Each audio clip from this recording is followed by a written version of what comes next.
बहराइच में दुर्गा प्रतिमा विसर्जन के दौरान भड़की हिंसा में एक युवक मारा गया। प्रदेश सरकार ने कहा दोषियों को बख्शेगी नहीं, उन्हें कड़ी से कड़ी सजा दी जाएगी। दूसरी तरफ इस घटना में प्रदेश में दो पक्षों के बीच हिंसा के इतिहास को एक बार फिर दोहराया गया है। यूपी में क्या है दंगों का इतिहास, किसकी सरकार में कितने दंगे हुए, क्या है प्रदेश में दंगों की राजनीति। सबसे पहले जानिए क्या होते हैं सांप्रदायिक दंगे। इसका जवाब UP academy of administration and management की एक रिपोर्ट में मिलता है। इसके मुताबिक सांप्रदायिक दंगा तब कहा जाता है जब दो पक्ष शांति और कानून व्यवस्था को बिगाड़ने की कोशिश करते हैं। भारतीय परिप्रेक्ष्य में अक्सर हिंदू और मुस्लिम के बीच होने वाली हिंसक घटनाओं को सांप्रदायिक दंगों से गिना जाता है। ये दंगे भले ही तुरंत के किसी केस को लेकर शुरू होते हैं, लेकिन इनमें कहीं न कहीं गहरे में छुपे हुए मतभेद और फासले होते हैं। सदियों से अक्सर ऐसा होता रहा है। पूरे देश और राज्यवार दंगों के आंकड़ों की जानकारी देने वाली संस्था national crime record bureau NCRB दंगों को 5 कैटेगरी में बांटता है। इसमें सांप्रदायिक दंगा, राजनीतिक, कृषि, छात्रों के मुद्दे, इंडस्ट्रियल और वाटर डिस्प्यूट शामिल हैं। सीएम योगी के पहले कार्यकाल में कितने सांप्रदायिक दंगे हुए? 2017 से 21 के बीच सीएम योगी आदित्यनाथ का पहला कार्यकाल रहा। NCRB के आंकड़ों के मुताबिक इस बीच प्रदेश में सांप्रदायिक दंगों की बात करें तो 35 मामले दर्ज हुए। दूसरे कार्यकाल में बहराइच का पहला बड़ा सांप्रदायिक दंगा जिसमें एक मौत हुई है। क्या पिछली सरकार से कमी आई है? NCRB के मुताबिक 2017 से 21 आने तक प्रदेश में सांप्रदायिक दंगों में 97% की कमी आई है। इन 5 सालों में हुए 35 दंगों में भी 2018, 19 और 20 में दो धर्मों के बीच कोई सांप्रदायिक दंगा नहीं दर्ज हुई है। इन आंकड़ों को लेकर ही सीएम योगी खुले मंचों से राज्य को दंगा मुक्त बता चुके हैं। सपा और बसपा सरकार में क्या स्थिति थी? 2017 में बीजेपी के सत्ता में आने से पहले 2012 से 2017 तक समाजवादी पार्टी प्रदेश की सत्ता में थी। अखिलेश यादव मुख्यमंत्री थे। इस दौरान 2012 से 16 के बीच NCRB के मुताबिक कुल 815 सांप्रदायिक दंगे हुए। इनमें 192 लोगों ने जान गंवाई। अखिलेश यादव से पहले राज्य में 5 साल के लिए मुख्यमंत्री पद मायावती के पास था। वह 2007 से 2012 तक सत्ता में रही। इस दौरान 2007 से 11 के बीच सांप्रदायिक दंगों की संख्या 616 दर्ज हुई है। इसमें 121 की मौतें हुई थी। देश में सबसे ज़्यादा सांप्रदायिक दंगे कब दर्ज हुए थे? NCRB के आंकड़ों के मुताबिक देश में पिछले 10 साल में देश में सांप्रदायिक दंगों के 6800 मामले सामने आए हैं।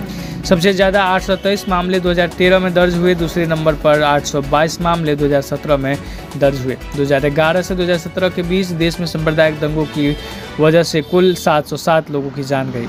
2018 से NCRB ने सांप्रदायिक दंगों में मरने वालों का आंकड़ा देना बंद कर दिया।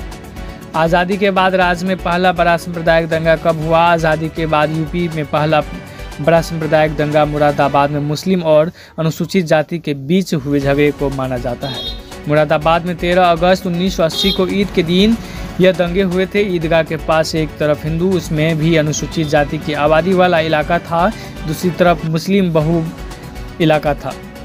ईद के दिन ईदगाह में जब करीब 50,000 से अधिक मुस्लिम नमाज अदा करने के लिए इकट्ठा हुए, तब अफवाह फैल गई कि ईदगाह के मैदान में एक आवारा पशु घूम रहा है। नमाजियों ने पुलिस से उसे हटाने के लिए कहा। इस बीच बहस शुरू हो गई। देखते ही देखते पत्थरबाजी भी होने लगी। पुलिस ने PSA को फायर करने का ऑर्डर दे दिया। इसमें कुछ लोगों की मौत हो गई। इसमें हिंसा और ज़्यादा भड़क गई। यह आग मुरादाबाद से निकलकर अलीगढ़, बरेली और इलाहाबाद, प्रयागराज तक फैल गई। मुरादाबाद में गांव में दो पक्षों की झड़प की ऐसी घटना 1 साल तक होती रही। सरकार के मुताबिक इसमें मरने वालों की संख्या 289 थी। इसके बाद यूपी 80 और 90 के दशक में कई बार सांप्रदायिक दंगों का अखाड़ा बन गया है। 90 के दशक में बीजेपी के राम मंदिर आंदोलन के समय पूरा देश एक तरह से सांप्रदायिक दंगों के किनारे पर खड़ा रहा। 1990 में अक्टूबर से लेकर दिसंबर तक प्रदेश में कई जिले सांप्रदायिक दंगे हुए, जिसमें बिजनौर, अलीगढ़, कानपुर, आगरा, खुर्जा जैसे जगहों पर बुरी तरह से चपेट में रही। साल 1991 में मार्च और मई में सहारनपुर, कानपुर, मेरठ और वाराणसी में सांप्रदायिक दंगे हुए। साल 1992 में कानपुर फिर सांप्रदायिक दंगे हुए थे। प्रदेश में दंगे राजनीतिक पार्टी के लिए आरोप प्रत्यारोप का मौका। साल 2022 में बिजनौर में एक सभा को संबोधित करते हुए मुख्यमंत्री योगी आदित्यनाथ ने दावा किया कि उन्हें पिछले कार्यकाल में राज्य में एक भी दंगा नहीं हुआ। कुछ ऐसा ही दावा समय समय पर सपा और बसपा जैसी पार्टी भी कर चुकी है। इसके इतर जैसे सांप्रदायिक दंगों की बात आती है, उसके भड़कने की वजह को लेकर सभी पार्टी अपने वोट बैंक को साधना शुरू कर देती है। किस समूह का उन्हें कितना वोट प्रतिशत मिलता है, उसके मुताबिक उन्होंने बयान सामने आने लगते हैं। कई बार तो यह बयान हिंसा को काबू करने में मदद की बजाय बढ़ाने वाले होते हैं।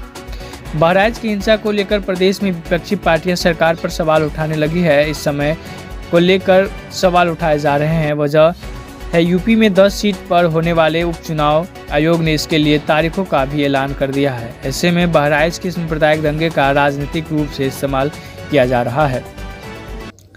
यूपी की 9 विधानसभा सीट पर 13 नवंबर को वोटिंग के नतीजे 23 को आएंगे। उपचुनाव की तारीख 13 नवंबर और रिजल्ट की तारीख 23 नवंबर है।